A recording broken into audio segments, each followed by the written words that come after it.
Hi everyone, this is Pedro again. Meron lang akong naisip din na kung paano ba i-handle yung mga hard conversation. Minsan yung kahit na simple conversation lang na bigla na lang sasabihin sa'yo na ibibilittle ka o kaya ibubuli ka ng katulad ng ang tanga-tanga mo naman, ang bobo mo naman, or ikaw na, alam mo lahat, ikaw na magaling, yung mga ganyang bagay. Eh siyempre parang naka-awkward yun, di ba? Ano pa pwede mong gawin doon? Parang nararamdaman mo sa sarili mo na nalilit ka, na yun ka ba talaga? Ito lang sasabihin ko sa'yo, hindi ikaw yun.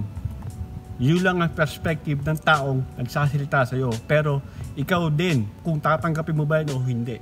Kaya unang-una, pag may nangyaring gano'n na nagbilittle sa'yo or parang binubuli ka kahit na simpleng ganong bagay na ito-throw sa'yo na ang dami mong alam or ikaw na magaling, yan, mahirap yung ganun talaga kasi parang nakakapanliit diba, ng pagkatao.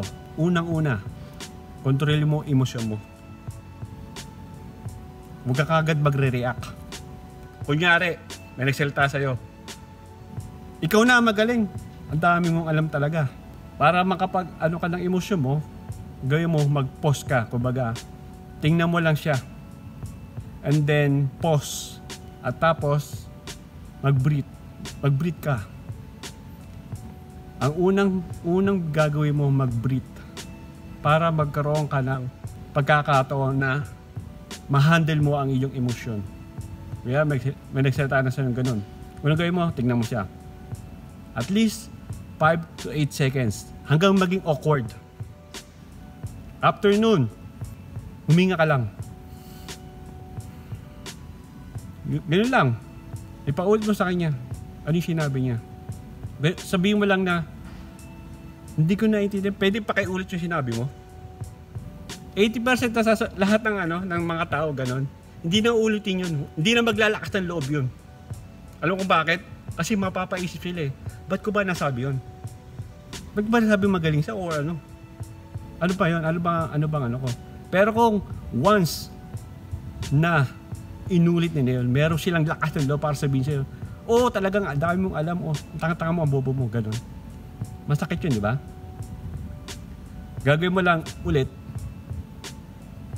mag-pause ka, hinga ka ulit, para maano mo yung emosyon mo, and then, sabihin mo sa kanya na sinasabi mo ba yan para saktan ako?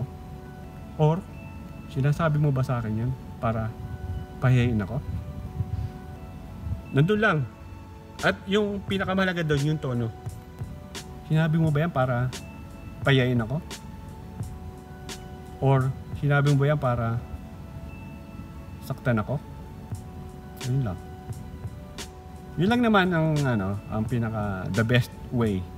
Kung talaga nilang pinagpipilitan ng ganung bagay at inaaway ka nila, let them i-throw lahat ng masasamang salita na gusto nilang sabihin sa'yo. Let them. Wala silang karapatan para makuha ang iyong sagot. Kaya wag ka magre-react kagad. Yun lang, konting tip ko. Maraming salamat sa mga nanonood.